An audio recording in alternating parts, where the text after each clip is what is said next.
Oh, hello there. Welcome to episode 27 of the May Contain Action Podcast. I thought I'd start this one real nice and sultry. I'm Paul. I'm joined here by Trevor May, future former retired secondary assistant coach of the Maine Trevor May baseball player. Nice. Yes! I'm here. Hello, everybody. That's got to be the worst rim shot sound effect. I mean, What do you mean? that is horrendous. It's so bad. It's just That's in the here. best you could find. I don't know. It's literally a stop one. I don't even know how long it's been there. It's a little bit. Yeah, you're right. That's kind of sad. That could have gone better. Yeah. Okay. We need more sound bites. Thanks, Yeah, Jen. we do. Yeah, we do. We do. We need to be like Dingo and the Baby in the morning. And also Peter's here. Hey, Peter. Yeah, hello. What's up? Hey, he came back. Is it Pete or Peter? I'm feeling like a Peter today. Feeling like a Peter today? Yeah. Nice. Heck yeah. Anyone Peter, else just tired? Yep. tired? Yeah. Just anyone just tired? The state of Twitch that we just talked about before this podcast? Yes. Yeah, very tired. of everything. Just Very tired of it all. Mm. But I digress. We're here to talk about a movie and also each other's lives. But before we get into that, Pete's tired. Trevor, how you doing today? I'm tired. So tired. Just got off the radio. I'm trying to. Everything's getting in the way of my video game time. I'm back on that kick. So. Oh, yeah. Yeah. Playing Manor Lords. Yep. I know. You're excited. It's the best game ever. It's so good. I'm considering you've nerd. Oh, sorry. That came out of nowhere. from the back row. Nerd. No, it sounds great. It's like we talked about before. It's like Age of Empires, but it's like medieval. Is it on Unreal Engine 5? It looks pretty. Yes. Looks pretty tight. Nice. Yes, it is on Unreal. It runs really well for being in pretty. It's like, I mean, it's in early access. It's barely in beta, but it's not buggy. It's just the number of you can like the talent trees are like limited, and you know what I mean. It's like it feels like a demo, but like you can play the whole thing. It's just you get to a certain level, and you're like, all right, I'm going to try make another one and see how fast I can get to the leveled up. You know what I mean, to fight it in or whatever. But it's pretty cool. It's got some really interesting mechanics that I've never played in an RTS, so it's fun. You said you can go like first person into certain things, and you can like walk around. go down in you can walk around your once you build it like your I guess your village, and you can walk around it in first person. You can like follow a worker around too. That's pretty cool. And then you like you fight like the Total War games. I mentioned that before. You have to like summon your militia. Mm-hmm. Then you have to like take over territories, and there's different ways to win the game. But then the resource system's pretty interesting too. So it's nice. It's pretty intricate. There's a lot of like trading and economy you set up, and super nerdy stuff. If you want to say nerd again, that's a good time to do it. Nerd. Yeah, I love it. That's good though. I'm losing. Like I look up and it's 3 hours later. I'm like, oh wow. So it's one of those games. Yeah, immersed. Do you play it on your PC or do you play on like a mobile device? I'm playing it on straight up on the PC, but I do have a Stream Deck coming. So Steam Deck, you mean? Did I say Stream Deck? You did. You said Stream Deck. They already have. Yeah, I have a Steam Deck coming because I actually I'm going to revisit Hades. Oh, and it's great on the Steam Deck. So.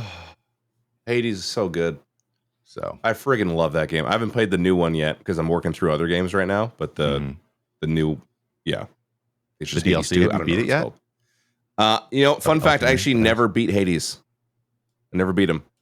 Oh, wow. Got all the way to him, never beat him, and I don't know. Probably some like Tarkov update happened, and I got distracted years ago, and so.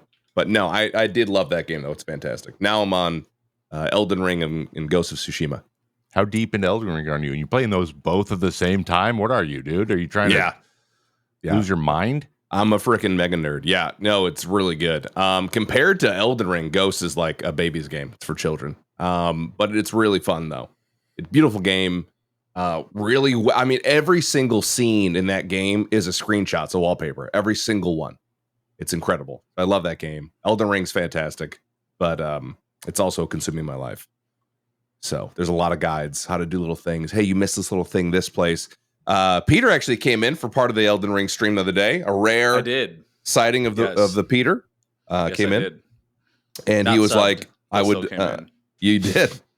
You're like, I'd rather peel my eyelids back than play this game or something to that extent.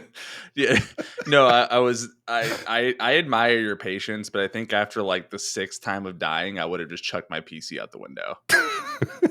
Like, I don't have the patience for that game at all. It's true. It makes the dopamine hit of actually killing a boss that much sweeter when you've dived to them 100 times. There's not much dopamine when you've died 99 times and you win the 100th. Like, I feel like at that point it's just patronizing. It's like, fine, we'll let you take this one, you know? Yeah, well, Ready no, to start again with a new guy. Yeah, There's no like dopamine in gambling. If like you lose all your money, then on the way out you hit like $100 at the the airport casino, right? Like, that's not like a dopamine hit. You're like, damn, that kind of sucks. Each boss feels like $100,000, dude. I guess that is true. I also popped in and watched for a bit. Yeah. Remember? Remember we did your birthday sub gift. You did a birthday. I appreciate those birthday subs going. But what I hate about that game too is when they do I don't remember what the name of the boss you were fighting was, but when they put like just one piece of trash at the beginning that could hit you hard, but it's really easy to like kill. But you get so frustrated that you start dying to the trash, and you're like, okay, now I got to go do something else. It's true. Yes, they put one trash mob in front of it, and you're like, this is easy. And then suddenly the trash mob starts killing you. You're like, what the? I can't even get to the boss now. Yeah. You have to take a walk. You gotta take a step back, for sure. Yeah, that was the madness boss, the freaking chaos lord of chaos, this giant ball head. That game was very grotesque. There's a lot in that, but God, it's so freaking good. How far in are you? I'm pretty far. I'm up to Mesmer. I've been really taking my time through it. A lot of people have like beat it like 4 times, and I'm like, I don't want to do that. So I'm at Mesmer. He's like the main bad guy, at least that I'm aware of. No spoilers. I don't know, but he's the guy on the cover art, so I assume he's the big bad. So I'm fighting him.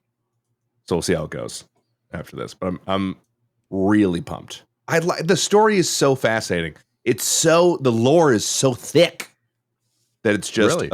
A joy to kind of go through it and see what happens and who's what. It's a lot of fun. You love lore, man. I love lore. That would be the new podcast. Love lore. Love lore. There you go. That's a good one. Love lore. That's right.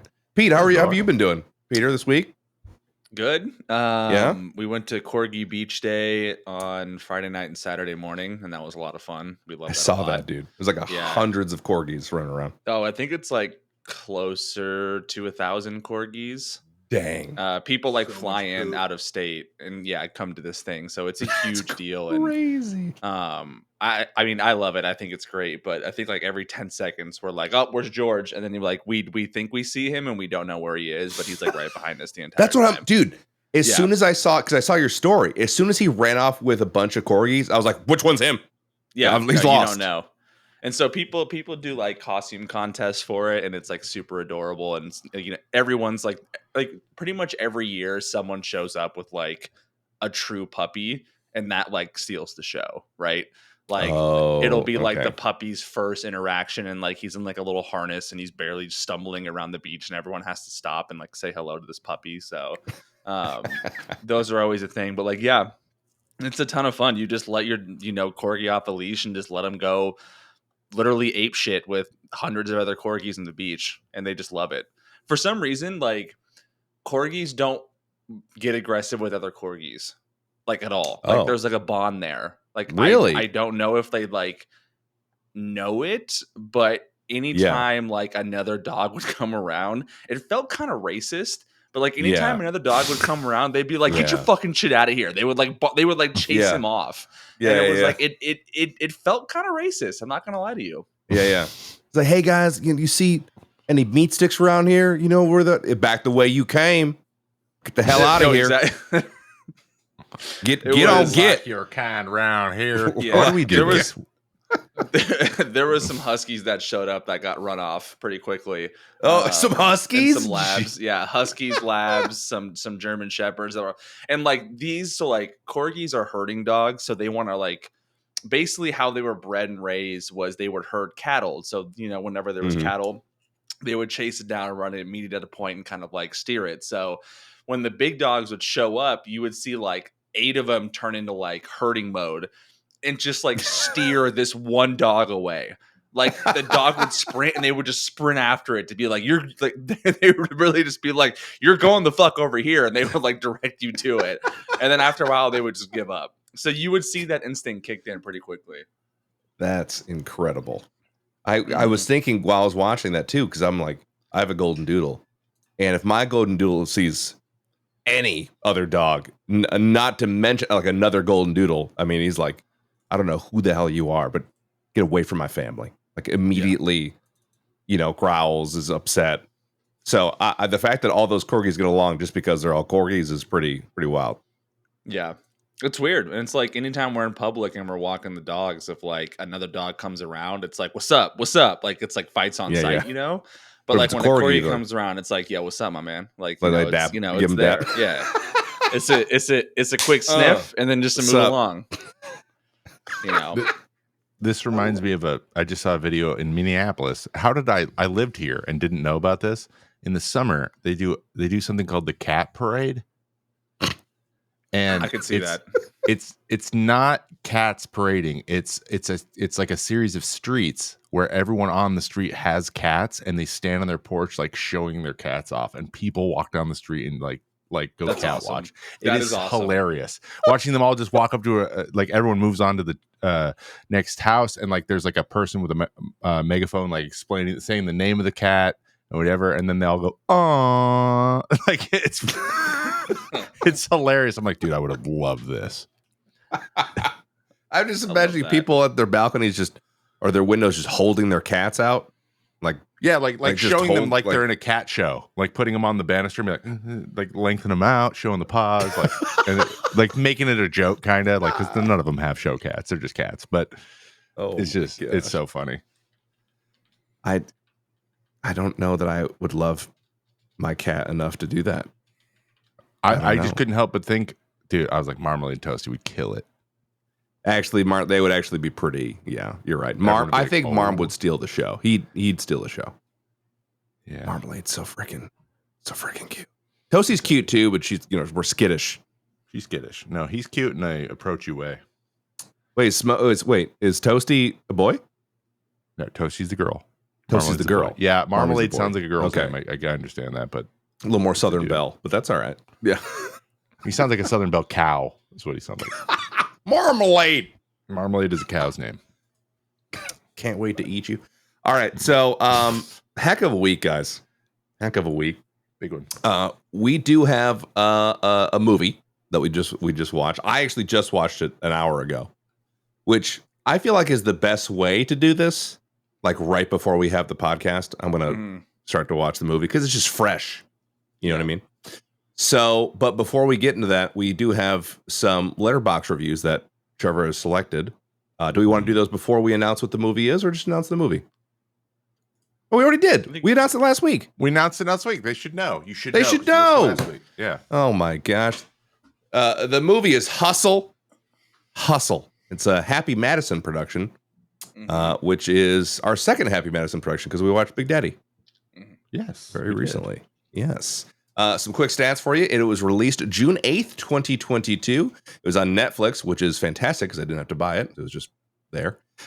Jeremiah Zagar. I'm not sure if anyone knows who that is, but that's the director. The budget was $21 million, which is crazy. Yeah, considering who's in it. That's what I'm saying. The cameo. I mean, they had Dr. J in it. They didn't have to pay him $20 million just to be in it. A lot. Well, he was in it a lot. A lot. I got he had lines. My theories on it, dude. If you want me to explain it, or I can wait. I just for perspective. 2022, a very recent movie, $21 million. A list of current NBA players so long they had to put credits at the end of the credits to show all of the players they had, and it still was only 20% of an Emperor's New Groove. That's crazy. I want the theory. What's the theory here? Like, what Please. do you think? How'd they pull it off?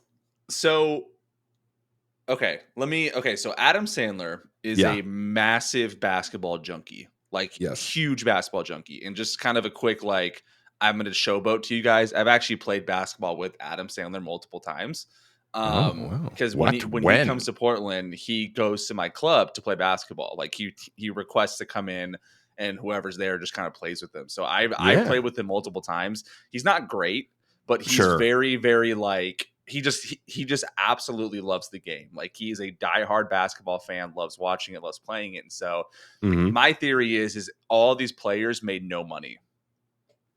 And it's because they're all just friends with Adam Sandler because he plays pickup ball with them.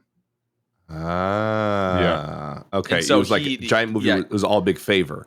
Yeah. So he got an in with either the no Sixers. money or way less than it would have been if they had not been friends. Exactly. So like you notice how all the people he got were people that already have enough money, you know, that they don't really need to like worry about it. And they filmed it in locations where they were already living. So it felt like he made a lot of compromises. But no, my theory is that you know, they probably got a royalty for the stream numbers or, you know, however that works. But any upfront payment is probably like $2,000 or $4,000, you know, like something to like laugh at if you're an NBA player. Yeah. I don't think this is like getting an actor who would cost like a shit ton, right?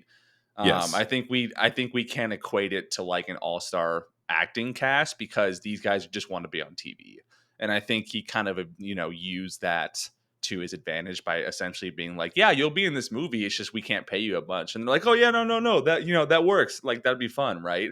So I think they just kind of fell for that. Wow. Okay, that's a good theory. That does make sense because I mean the only way I feel like you can make this that cheap is with connections, and Adam Sandler's got them in droves, right? So yeah, that makes a lot of sense. Big basketball guy. Big basketball guy. Also big guy. Really loved the snacks. They highlighted that in this movie. All right. So our cast, Adam Sandler is Stanley Sugarman, the main character. Queen Latifah is Teresa Sugarman, his wife, which didn't know the Queen was in this. Very interesting. And Juancho Hernan Gomez. Hernan Gomez. So we're going to say Hernandez and then Hernan Gomez changed their mind halfway through. Yeah. Hernan Gomez. Hernan Gomez. As Bo Cruz, the Boa. Ben Foster is Vince Merrick, who was awful, but also good because I hated that character. Robert Duvall as Rex Merrick, who I thought split second. Robert Duvall, I'll be honest with you, I thought he was what's the dude who was the quarterback for the Steelers that's on like Ben Roethlisberger? No, the old dude. Old guy. Oh, Terry Bradshaw. Terry Bradshaw. I was like, Terry Bradshaw's in this is the second movie of Robert Duvall that we've done. Is it? What else was he in? The first. Go on. You don't remember? No. Robert Duvall. No. Seconds. Oh, that's right. Yeah. Dude, that's the second time we forgot a guy that was in Gone 60 Seconds that we did before. Exactly. Bobby D, dude. Wow. Bobby. So yeah, unfortunately, I thought that was Terry Bradshaw, but I'm uncultured, so that makes sense. Let's see. We got Anthony Edwards as himself. But he was but not really himself. He was that's Kermit. A typo on Trevor's Paul. Yeah. He was Kermit, Kermit the frog. Wiltz, which Kermit to this Wiltz. day is the dumbest Kermit name casting in movie history. They could have done a little bit better than that. I mean, they made it a joke, but like, you don't have to be so. I mean, it's like, what's this guy's first name? His name is Bozo. Like, okay, man, we get that you don't. He's the not the antagonist, but come on. I mean, Kermit. And we also have Kenny the Jet as Leon. Like, we don't know who the fuck Kenny is. Like, you have given names to every single other player, but you're like, yeah, for Anthony Edwards and Kenny, we're just not going to do that. Not going to do it. Nope. So that's the cast. That's the main crew. Those are the main people in the movie. Let's see. We got crew. Does anyone know the crew? I mean, are we really? There's crew. People did it. No offense to the crew. I just don't know that anyone. We don't know any really know their people. names. You know, what we I'm saying? didn't do the letterbox reviews. We should probably do those. Let's hop back up to the letterbox reviews. I haven't read them in a while. I'm gonna do it. I'm gonna take a little stab. Paul's here. This one is a 5-star review from Movie Tim 123. Kind of feel like it was supposed to be Movie Time, but anyway, Movie Tim. He says movies with Adam Sandler are never bad. 10 out of 10. Never seen Grown Ups, evidently. I don't know about that. Grown Ups is good. You never seen Grown Ups 2 or 3? We immediately that might be bad. Yeah. Not great. And this is from 24 Frames of Nick, 3.5 stars. I know nothing about basketball, but this was nice. I agree. I felt like you could enjoy it even if you weren't about like it told you enough. Yeah. You didn't need all the cameos. It was still a good movie without. No, I mean, I didn't even recognize all the cameos. Like, I recognize a lot of them, but not every single one. I was like, oh, that guy played? Okay. There's some good cameos that I'm excited to talk about. Ooh, all right. I mean, this is kind of, this is like a Peter Pick here a little bit, but another that's a good name right there, Peter Pick. Peter Pick. Hey, Pete picks a flick. Peter picked a pair of pickled flicks.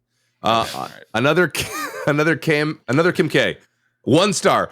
Felt like fan fiction a schlubby teen would write about himself and the NBA. Honestly, and that is not exactly what the movie thing is. ever. That's that is exactly super what it is. accurate.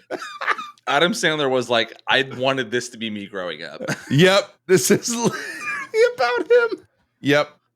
Yeah. Shout out to the word schlubby, not used enough. Schlubby. Schlubby's a great adjective. I'm going to start incorporating that into the day-to-day. Okay, so we went over the stats, 21 mil. Let's see. I mean, we have the ratings. Let's guess them. Let's guess these ratings. I'm going to go in Rotten right Tomatoes. Here. Yeah. Right in front of me.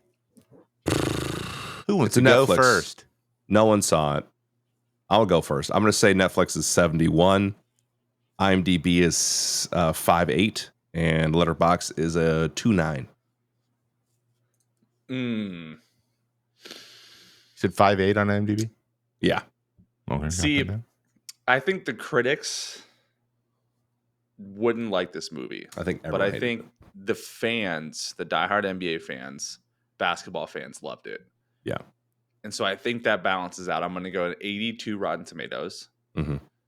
IMDb is more critic than it is fan led. So I'm going to go 6 out of 10. Ooh. And then Letterboxd, I don't think this kind of movie translates well to the audience of Letterboxd because this isn't like a feel good 90s, kind of sports movie, right? Like this it's not a film bro film. Yeah. So I'm going to go 2.5 for Letterboxd. Oh, wow. Okay. Yeah. I think he got rated pretty low on that. All right, you guys are in for a mother heckin' treat because Rotten Tomatoes 93 for both. Interesting. It was a good movie. It was a good movie. It's well made. It's well made. It's well filmed. I thought the dialogue there wasn't any they didn't make anyone who was not great at speak too much, right? Yeah. No. It was pretty much just Adam Sandler the whole time. My reaction is more the critics' response. Like, I enjoyed the movie, but I feel like critics hate movies. That's why they're critics. So I'm surprised at that. And the audience too. I am kind of surprised, but go on. Yeah. IMDb was a 7.3. Okay. So. And Letterboxd a 3.5. Wow. So overall, people liked it. Wow. Not bad. It wasn't, I feel it wasn't anything new. It wasn't new, right? It was just like a good old fashioned, it's a passion project for Adam Sandler where he wishes he did this. Evidently went to temple. I don't know why I didn't choose that, but yeah. Went to temple. It is what it is. But the opening, the Vivian, what do we got there? How are we feeling about the Vivian? Because I'll lead us off. I gave it a 7. There's no narration. They establish kind of the absolute being a scout in the NBA, especially going into Europe. That is what it's like. It's what it's like for baseball too. If you try to go to Germany, you're going where am I? Jeez. Where there's a field out here? That's exactly what it's like. And then then they establish kind of the Adam Sandler classic, kind of what his humor is now, which I like, kind of low key. Was it Bogdan? Yep. Is that who that was? Bogdan Bogdanovich. I are 22 and my son's 12, which would make him 10, which is hilarious when the boy was born. Yeah. The math doesn't even make sense. The kid's It's so 6'9". Yeah. 10. That was pretty funny. And I love that they had him in there too, because he's awesome. He's like one of the best personalities in the NBA, in my opinion. So I liked it. 7. Very nice. Paul, how do you feel? Yeah. I found myself enjoying it, man. I mean, I'm no, critic or anything like that, but I really, I don't know if it was the music. I don't know if it's just Adam Sandler just sucking down big gulps the whole time, slogging from place to place. I liked it a lot. I thought that opening scene was great. What they made, who was Serbian, right? Is that what they portrayed him as? A Serbian dude? Yeah, he is Serbian, I think. He is actually Serbian. Yeah. So I thought that was funny. I mean, this is like an 8.5. I thought this was really good. I enjoyed the opening a lot. And then when it actually had the when he gets back to Philly, he's at the arena, and then they kind of do the pan up shot where they do the title of Hustle. I was like, nice. Mm-hmm. Nice. So I enjoyed it. I'll give it an 8.5. I thought it was really good. Yeah, I mean, I'll give it a 7. I think it was all right. Like I think it showed you that yes, he's living his dream, but his life also kind of sucks, right? And there's much more to be desired, and he's bouncing around from place to place and being led on by these managers and head coaches that swear their player is the next best thing, right? And he gets to these locations and he's like God, right? Like injury or fights a coach, or and he's just scratching people off because I'm sure that's how it goes, right? That one dude was high. Yeah, no, exactly. He was like just like a little bit. He goes, yeah, okay. And then he just like walks away, right? Yeah. No, I think it was just a good way to portray like how rough his life was, even though he wasn't going to give it up. And I think that's kind of the story of the entire thing, is like he wants this end goal, especially at the end when when he's looking around the Sixers arena for the opening night. It's kind of his moment of like, okay, it was all worth it, kind of thing, right? Yeah. So you can definitely feel it in that, but I think from like look, it's no overarching shot of Cleveland with some music and some baseball going on. I'll tell you right now. So true. God, true. So good. Yes. What an opening That is scene. better than Major Leagues. I will say that. Yeah. Yeah. That's shortstop, man. I'm telling you, in Major Leagues. I Rewatch honestly, it again. I love knowing who got the coffee for the photography department in the opening credits. So some of us love that. All right. Those are my favorite kinds of intros. Yeah. I like knowing the names of all the interns who worked on this. But yeah, I think it was. Too. Yes, of course. Of course. I liked it a lot. Yeah. I remember thinking to myself when it happened and I saw the title, and I was like, damn, I enjoyed that. Maybe I just have a soft spot for Adam Sandler from my childhood, but I thought it was great. And then I saw Queen Latifah, and I was like, no way. It's Queen Latifah. Queen Latifah's in it. She's good too. I liked her role too. Yeah, she was good. It was just a good movie. Solid movie. But the important thing is, do you believe Adam Sandler played college basketball? Not a shot. There's literally no part of me that believes that. Yeah. And it's like, that's why they wrote all the he's getting fat, he eats bad, and all this kind of stuff. They just really needed to be like, he let himself go.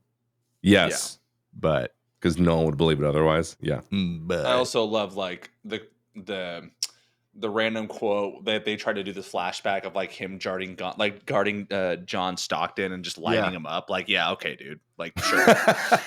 Yep. Yeah. Remember when we played John Stockton at Gonzaga, that white boy, and he lit us up? And it's like, yeah, all right, you're just forcing this now. Yeah. Okay. Like, we get it. Literally no way you did that. Fucking Temple. Temple's not accomplished anything in basketball. Chill out. Yeah. Which Temple didn't play Gonzaga. No. Which goes back to the schlubby teen that would write about himself in the NBA. Like, yeah, okay, buddy, you were, I bet, number one prospect, all that. Yeah, no, not believable in the slightest. No, not even a little bit. Okay, we established that we didn't even need any banter. No, but we do need some scenes because there were some good ones. And I have a little bit of.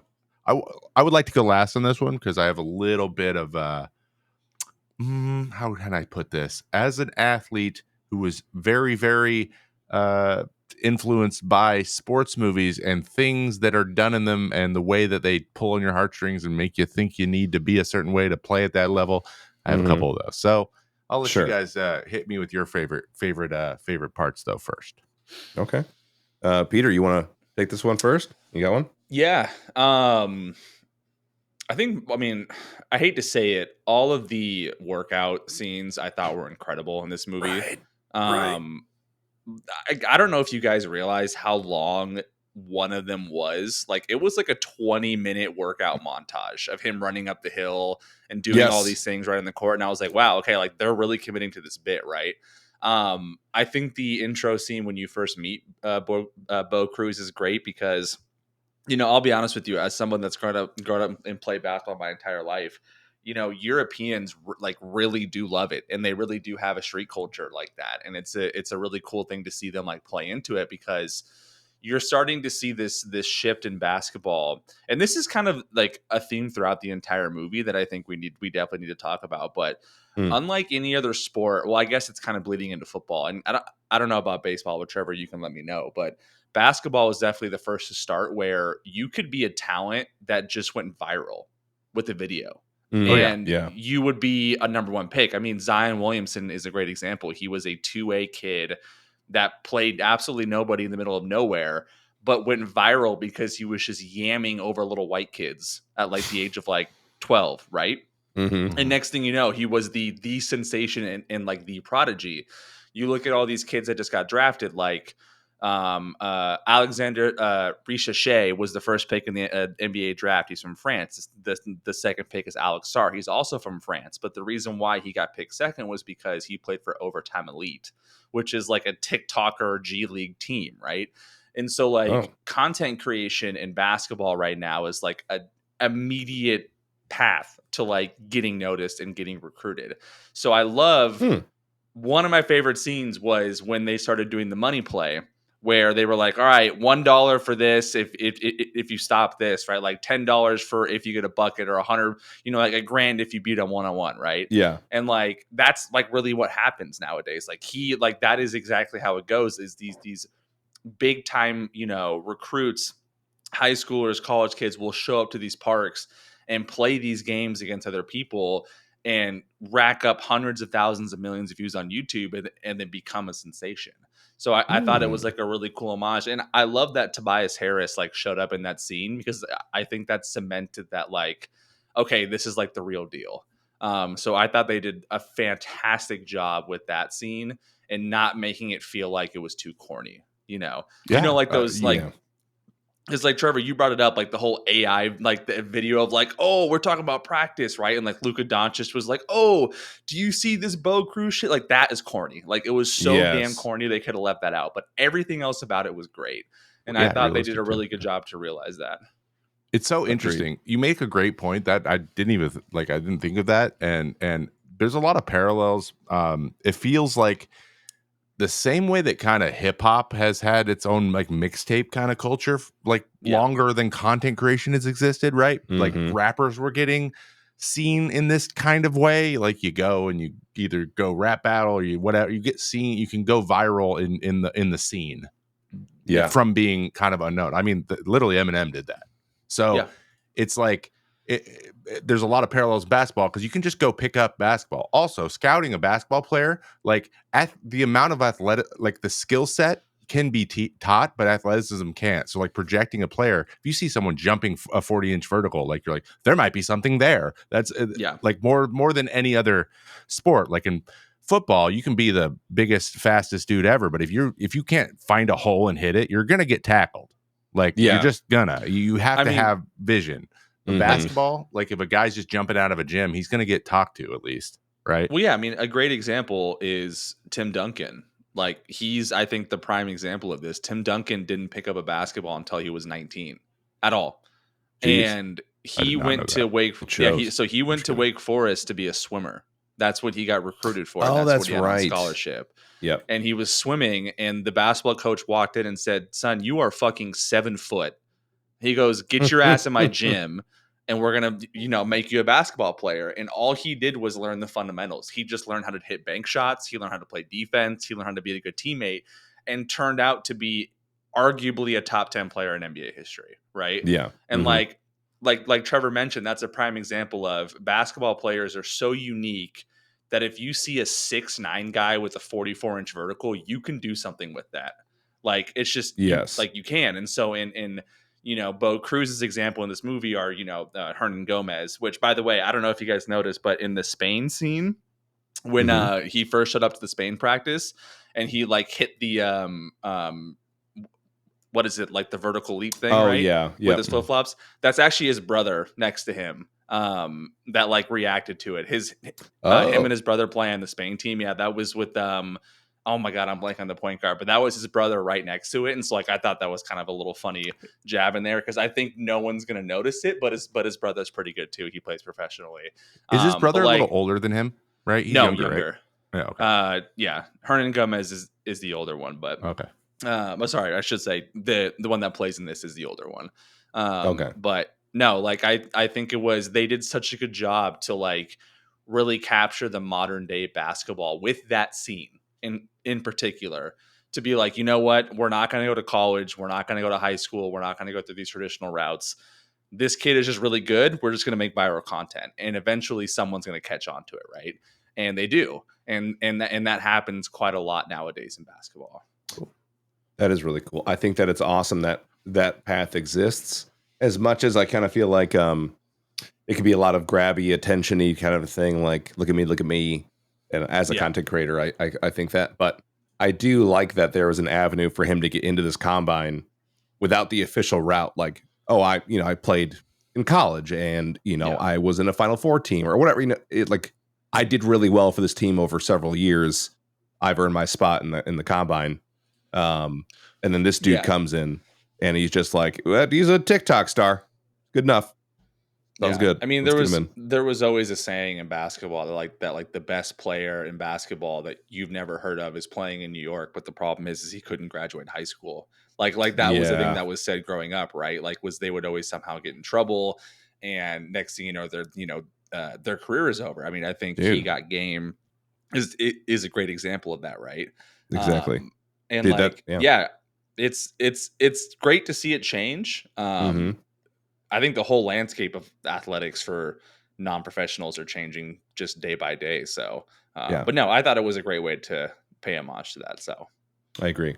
And to that statement about like the best guy you know is in New York City is I feel like I have a cousin who lived that actually out, like was really good, got scouted, started like to actually play. They're like, you got to play in college, played in college. In that first semester, something happened, you messed it up. And then yep. that was it. So like, and that's kind of what I was looking at through the whole beginning montage too, was actually kind of what affected me about that was less so much about Adam Sandler's life and how like this kind of sucks. Because part of me was kind of cool to go to different countries. That seems like fun.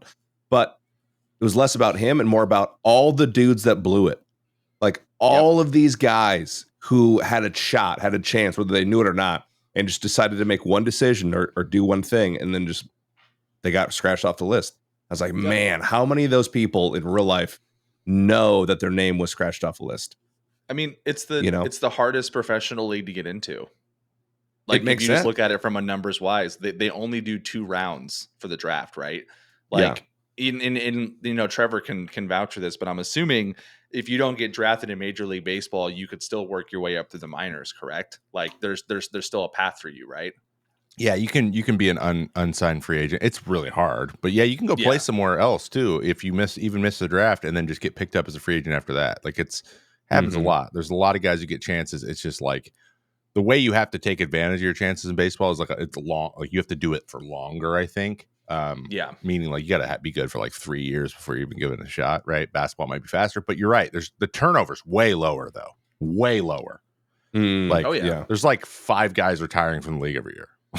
Yeah. So, I mean, I was just watching a basketball video about Bronny James being drafted to the Lakers for the 55th pick, and someone went through like the last decade of the 55th picks, and not a single one of them currently plays on an NBA roster right now. Really? And I was just like, that is wild, right? Like getting like yes, you get drafted. That's great. Now you need to break the 15-man rotation. Okay, cool. You broke that. Now you need to break this 5-man rotation, right? Like it's such It's such a hard battle to go through. And so like, I do like the fact that they did hint at like one false thing on like a scouting trip can just cut you off immediately because it happens, right? Like if you like there was a player who just got drafted top 10 and he blew out his knee and no one knew about it until like 2 weeks for the draft and he was projected like third overall pick. And then they found it and they're like, yeah, nope, done. They like dropped him immediately, right? And like it just happens like that because people don't have the time for it. Just cutting to Booby crying in his car with his grandfather. Exactly. Oh my gosh, just heartbreaking. Yeah. Jeez. Yeah, I think that's actually what made the opening scene like more powerful for me because I'm just kind of empathizing with all those kids that didn't make it. Not that like I didn't make it or something like that. I'm just like, oh, like that dude that got high. I'm like, that kid has no idea that he just threw away his life. Like he doesn't even realize he just wanted to get high. Well, I will say my favorite scene because I know Trevor, you wanted to go last. To kind of piggyback a little bit off of Peter is I did actually enjoy the montage scene, the main one that happened right there in the middle of his training, going through all that, because it felt not so much 80s like, you know, Rocky montage, even though I think that's what they're kind of paying homage to a little bit. And it's kind of hard to have a sports movie without a training montage. You like kind of need it. But I thought they did a pretty good job. I like this one part of that training montage where they get like 2/3 the way through it. And it just kind of like slows down. He starts to lose it a little bit, you know, and he's just sitting down. And his daughter says to Adam Sandler's character, like, what are you going to say to him? He's like, I can't say anything to him. He's got to tell himself. Yeah. And that actually hit home for me, like as a player, because my competitiveness going through like, I mean, not taking it super, super seriously, but I never had that. I never had the obsession with a sport to tell myself to do better, like to will myself into a better performance. I did let those guys get to me and I was kind of like, yeah, I can do other stuff. I'll play video games. Like I was fine with that. So when he said that, famous than them. Look at that. Yeah. I'm still playing 55th overall pick. What's up? I'm in the league 11 years, son. What's up now? So anyway, yeah, it worked out exactly the same for me. But so yeah, I thought that part was really cool. I enjoyed that. It was kind of like because you're waiting for Adam Sandler to say like one more inspirational thing. And he's like, nothing I can say. He's got to decide if he's going to do it or not, you know? And that was really cool. So I love those montages and I'll be damned. I don't know how movie critics can be movie critics and also have a family, because anytime a family is brought into it, I'm a freaking wreck. I'm just like, oh, he loves his daughter. Like I couldn't. The pool scene.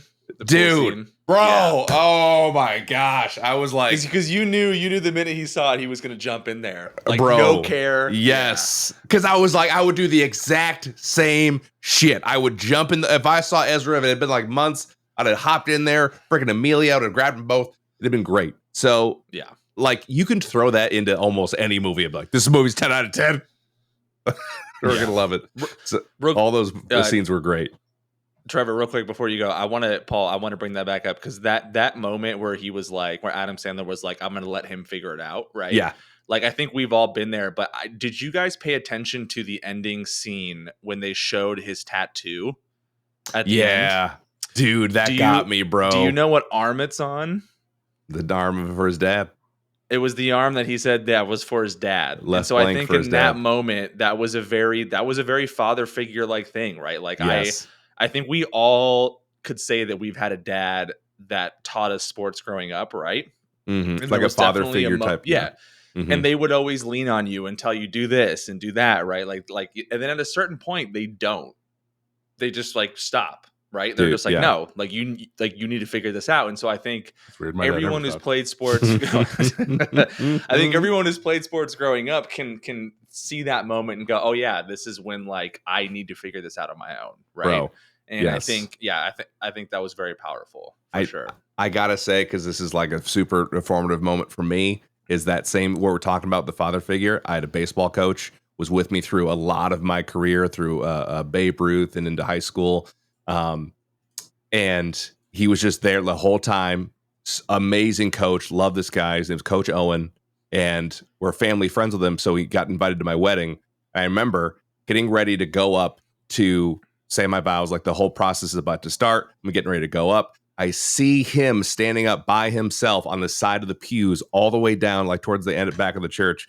And I see him, and he makes eye contact with me, and he gives me the steal sign, which is the sign that he would always give me to steal bases, because I was like one of the fast. That's all I did was like steal bases on when I got on the bag, and I almost lost it before my own wedding, dude. I was like, it was been good. That's movie dude. Right there. Yes, that's a movie scene right there. It was amazing. When I write a movie, that's going in there.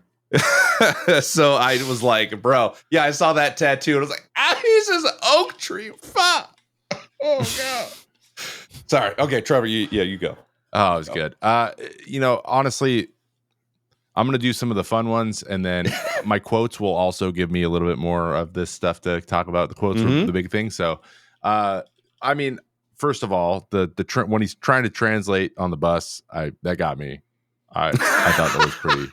That was a nice classic Adam Sandler humor. That like he was a fantasy for me. Yeah, where he's just talking to himself. No one speaks English. There's no way I was like, he's who tracking is this that guy? down. Right? Yeah. There's no way he's tracking that down. Yeah. No shot. Achilles was no busted shot. first. Yeah. There's no way. No shot. Yeah, no shot. That there's a reason they didn't show that part. Yeah, true. He just appears. And he's like, I made it. So I like that. And then when he quits, because we're gonna get into Vince in a minute, but Vince is the worst. Yes. But I love that actor because he plays that all the time. Ben Foster, he's such a douche. Like he's so good at being a douche. He's so easy to hate, and my God, he played the son of an sports owner, so well, perfect, beautiful, chef's kiss. Yeah. But then I also the end of the montage when he makes up the hill, and you can't do a Philly sports movie without some nod to Rocky. It's impossible, dude. You can't. Which is hilarious because he actually goes, "Oh, haha." He goes, "Nice, nod to Rocky." He like says it. But like the encouragement in that when he's running against the actual biker, right? Yeah. And then he makes it to the top, and just how excited Sandler is, like it sounds real. Like I'm like, it does, yeah.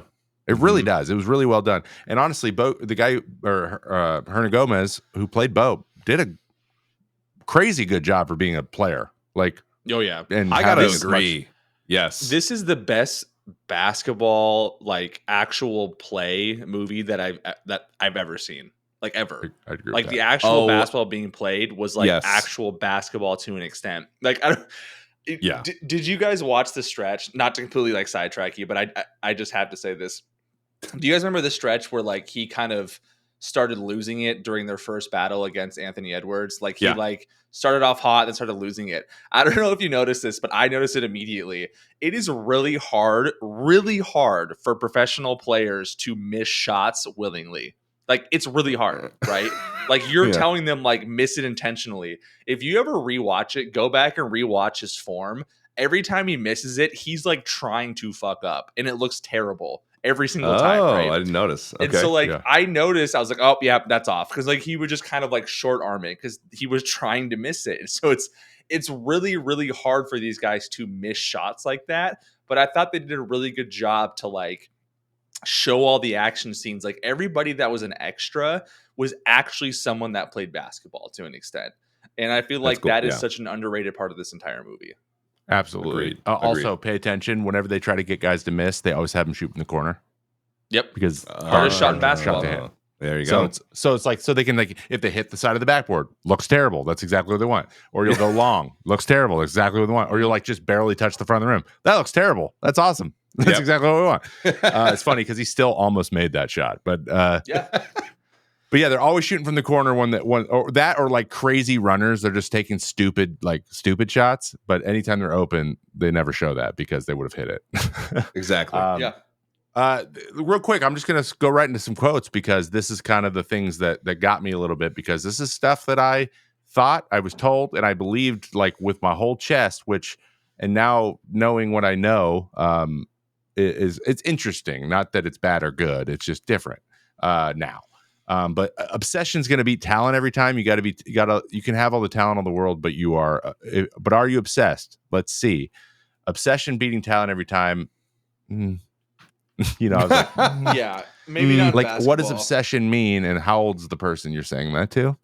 because that means different things to other things. And there's a part of me that's like, because I'm going to raise a son here, like, I'm just going to be careful when I say things like that, because I took it, like, there's no way you can be successful is if you're not obsessed with getting better and like improving every single day, to where what happened was I stopped enjoying when I was successful.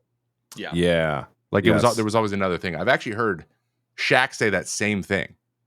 He goes, it was always the next thing. So like I never enjoyed any of the milestones really. So that's why he still does it. He's still constantly doing something.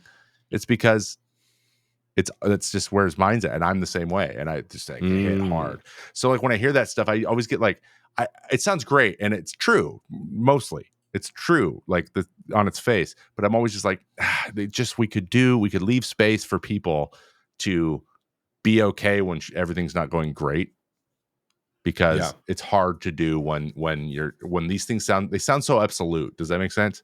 And to an extent it's true. Like you don't give up, because if you give up then you'll never get there. That's true. But like also at the same time, there is a world where you can be Jokic and think about only racing horses and win 3 MVPs. Yep. So it's possible. Like it's not, you don't have to be Kobe. It's just makes it more likely. So anyway, that was my interesting like feeling. I just kept getting this like, I can't get into this part, because I've heard this and I said this to myself for so long but I had a weird relationship with it. But then again, not everyone's me. So another one was, in this game, the minute you think you made it, you've already lost. Again, like you got to think you made it. You did something at some point. Yeah, right. You need to. Not, I mean, he means don't stop. Right. Obviously, don't stop. Keep trying to get better. But look around and enjoy it when you actually do the thing you've been trying to do. And I think that gets lost in translation a lot these days. And I mean that again, it's what I thought again. And maybe that's just me again. Old habits die hard, and I'm still thinking the same thing. But it was just, I was like, how would I say this if I'm trying to fire my kid up without making him feel like he has to do it or he's a failure? You know what I mean? It's just, it's weird. It's weird, but also that's not the point of the movie. The point of the movie is to be all, to fire you up. And for the most part, I was fired up, like to the point where I was like, I should buy a hoop. I should buy a hoop and start shooting hoops again. I wanted to go play basketball after watching this. I did also kind of want to play basketball as well. Yeah. So I'm gonna start. I actually have a basketball. I just don't have a hoop. I do too. So. It's a Little Tykes basketball hoop. Yeah, there you go. That's really good. Yeah. Yeah, I want it. So I did like those quotes, but I also was like, there's some context here. I'm gonna bring that to the show. So yes, hope that was interesting. No, that's really good. I appreciate that, because I think that you kind of get lost in the whole movie quote side of it, and it is very feel good. But then there's also a very real side of it. Kind of what you're talking. I feel like I recently watched. There was like a reel or something of Will Smith, and I'm not here to make a character judgment on Will Smith by any means, but just what he was saying was, I feel like something that's just echoed throughout all of time. Of like, it's never enough. Like, you go to the next thing and you get that, and it's not enough, and you go to the next thing and you get that, and it's not enough. Like, the pursuit of these different successes are milestones. Those in of themselves aren't enough. I mean, we don't have to get like a super philosophical debate or conversation about this, but I think at least a part of the actual satisfaction from accomplishing those things, in my mind, is accomplishing them, but with the community around you. Like, who are the people with you that you got to share that moment with, that time, those relationships? Because we're relational beings, so like being with other people. Who were those people?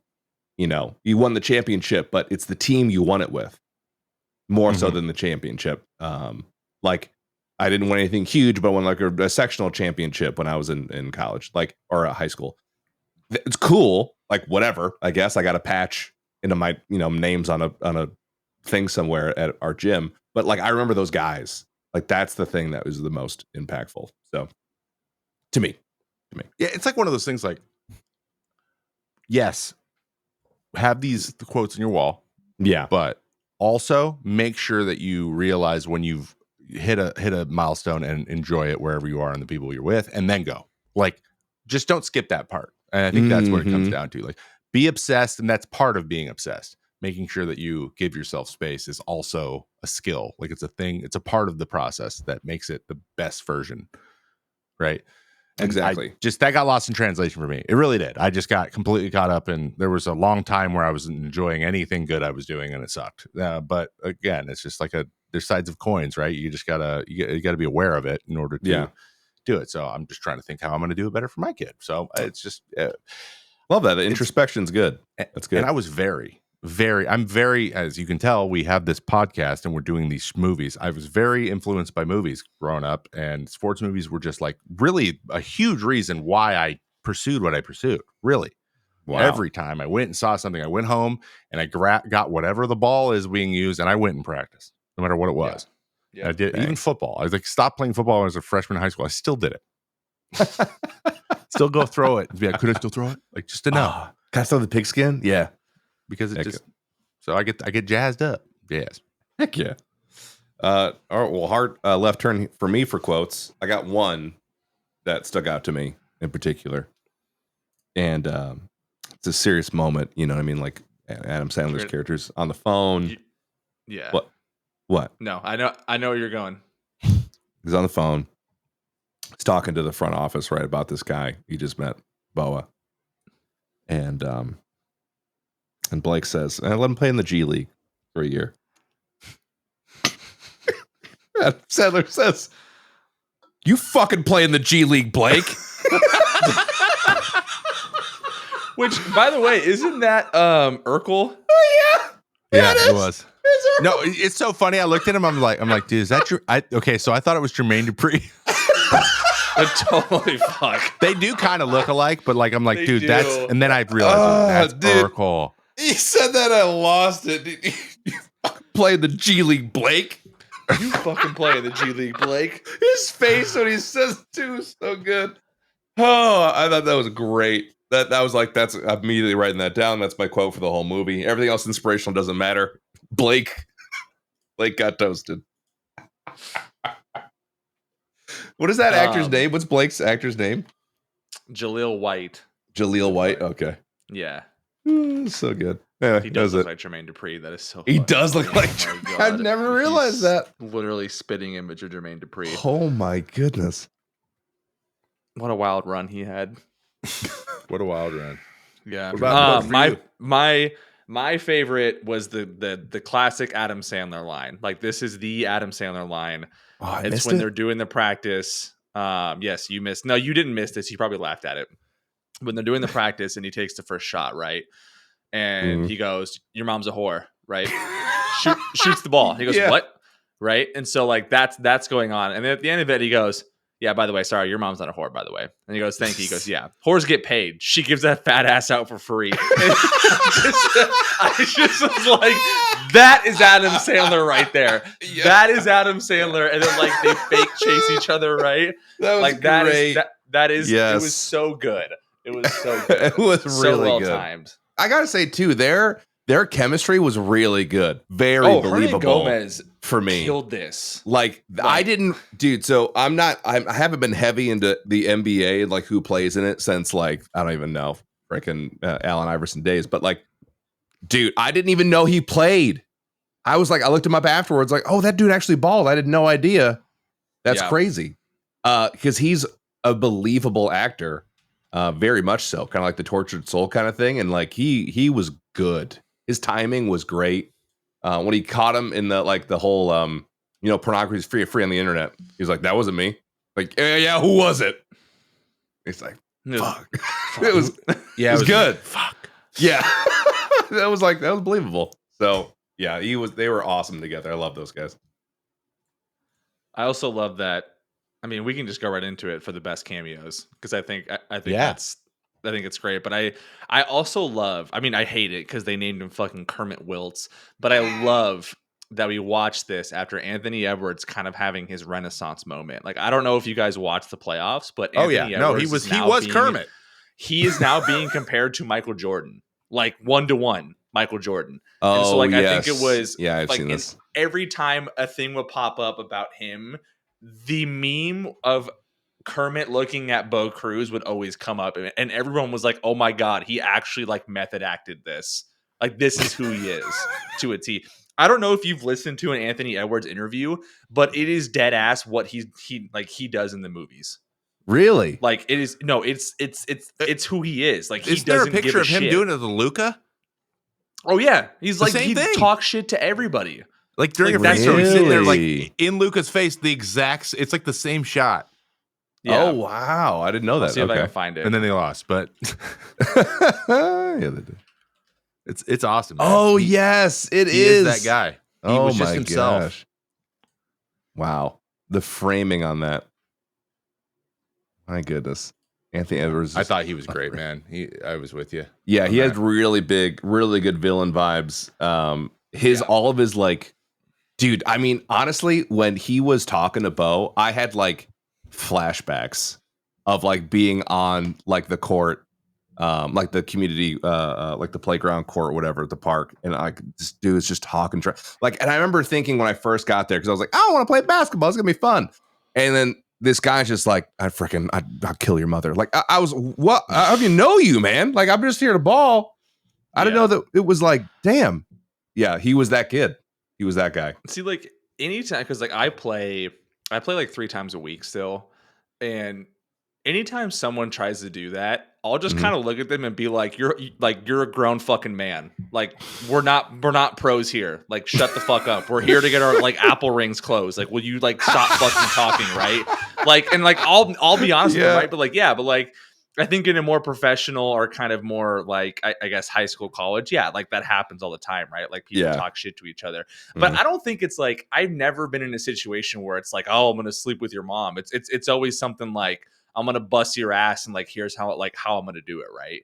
Like there was the scenes where he was like, I'm gonna hit this step back 3 and you're not gonna fucking stop it. And like Michael Jordan would do that. He would tell them what's gonna happen, then he would do it. Dude. And like yeah, that happens a lot more often than people think.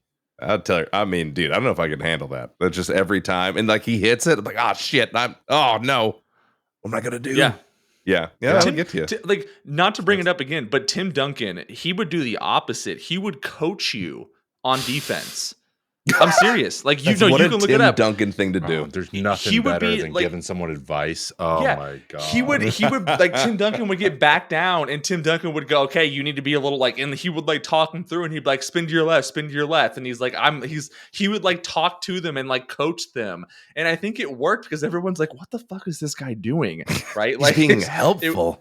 Like he's being nice, and it would, which is why everyone loved him. But I don't think he meant that as like I'm gonna put you into this mind trick. I just genuinely think he was a nice person, right? Yeah, and he just wanted to see you succeed. I agree. Tim Duncan, I think, is known as being like a nice guy. Yeah, absolutely. Yeah, where was his cameo in this? By the He's way, too we are already over an hour. Let's quickly Are we really? Jeez. run through these. We like this movie. It seems We did. So your best I have cameo? a couple cameos. Yeah, I have give a us your couple. cameos. I just want to point out. There was Mike James, who you probably don't even know who that is, but I played with him in here in Portland, so that was really cool to see. He had his time with the Nets for a bit, but he was an overseas guy that fucking dominated. He's an incredible point guard. There's another few that I loved, and it was the entire And One cast. I don't know if you guys paid attention to that, but Yes. like pretty much everyone with And One was there. Yep. The professor is also from Oregon, and that was really cool to see. Oh, that's cool. And I've been to Professor, some man. of his camps, so like that was a lot of fun. And then there was a lot of like Portland Trailblazer connections because a lot of the players that were in it played for the Blazers recently. So I thought that nice. was kind of cool to like rewatch and be like, oh yeah, he's a Blazer now, right? Like, so I thought that was kind of cool. Very cool. Yeah, I thought Dr. J was the best. I was gonna say Dr. J was really cool. I like that a lot. Really? Yeah, I like that he had lines. I was just you go ahead. A lot of lines. But then there's one other that you might have missed, and he is. I mean, you know who James Goldstein is, right? Yeah. Pete. Yeah. Of course. So Paul, James Goldstein's a guy who's been going to Lakers games for like 60 years. He sits front row all the time. He's like blonde. He looks like looks like a rodeo dude. clown. he has the and hat. And he's Okay. in it for like 5 seconds for like the showcase where Bo's going off. the second time, and he asked the kid, he goes, "Who's that guy?" And the kid goes, "I have no idea." That guy, he's James Goldstein. They just snuck him in, which I was like, he probably paid to get in the movie. So He probably did He pay. also owns. Actually, He also owns like one of the more famous houses in LA, and they've done like documentaries on his house. yeah, it was in Selling Sunset too, where they just yeah. let him go sit there while he was gone. Oh my gosh. James Goldstein. Okay, So I loved noticing him. I was like, oh, another guy. yeah. Nice. You were Leo pointing at the TV. Yeah, The exactly. meme? Yeah, exactly. And then I was Shannon Sharp going, Yeah. Anyway, but what about you, Paul? I would say I don't know. For some reason, I just like Doc Rivers at the end. I just like Doc Rivers. I like how he talks. You know, Like- he didn't want to be there. Oh, he definitely didn't want to be there. Are you ready, Stanley? Okay. Yeah. I just kept thinking about Jamie Foxx doing the Doc Rivers impression on the Jimmy Fallon show. It's like, it's not Blake. It's not Blake. It's on me. It's You on know, all of us. there's Always a horse. show on FX about Donald Sterling and the Clippers, Really? and Larry Fishburne, is that his name? Fishburne? Okay. Lawrence Fishburne? Lawrence Fishburne? Lawrence Fishburne. What did I say, Larry? Yeah, he plays Doc Rivers, and he actually does a really fucking good job at it with like the hoarse voice and everything. So Oh, I can see that. Oh, Yeah. dang. Doc Could have Rivers. toned down Okay. his Lawrence Fishburne a little bit, though, I'm sure. Oh, Yeah. yeah. Oh, wow. He can Yeah, get look crazy. at that. He just plays a fucking total asshole coach, and like Doc Rivers is a total fucking asshole coach. Like that's who he is. Like he's not like Oh, I didn't know that. yeah. Buddy. He's very, very red ass. Yeah. Huh. I learned something new today. Yeah, that's my cameo. Like So Doc. who do you guys think the best job though for being non-actor? Who do you think was the? I mean, obviously Bo was good, but besides him, Besides Bo, what non-actor do you think did a Yeah, good job Anthony for like the Edwards. amount of acting they had to do? Yeah, I would Anthony say Edwards, Kermit. by far. Yeah. Yeah. I'd say Anthony. I said Kenny Smith. I thought Kenny Kenny Oh Smith didn't do yeah, too Kenny bad. did do good. Yeah. because he was Yeah. he was an actor. He had to like act and be an actor. Yeah. and he did a good job. Like, Act and be an actor. At the Like, same but I time. think it's they made him different if like you're- be another person. But Yeah, he's for on real. TV all the time, and I feel like that's kind of different. Like he You have does a commercials persona. too. Yeah. Yeah. And I feel like Anthony Edwards like they were just like, hey, do you want to do this? And he's like, fuck it, I don't care. Like, sure, right? Yeah, Like, he was really young probably too. was. How old was he? Like 22. He didn't even want to play basketball, by the way. I don't know if you guys knew that. He was a recruit for Georgia football, and he wanted to go play football instead. It's always the way it goes. It's always the, Yeah. the Always. reluctant ones. They're So- And they're always the best ones. amazing. Yeah. But then someone was like, you're a dumbass, go fucking play basketball. And he's like, fine. All right, I guess. Well, who had the worst ones then? Worst cameos. First, Luka. Well, the ones that didn't need to be there. Luca and AI. had Luka, the Allen worst. Iverson, two worst Easily. cameos I've ever seen. The entire ending scene after the airport. Aaron Gordon, Trey Young, all of those people should not act.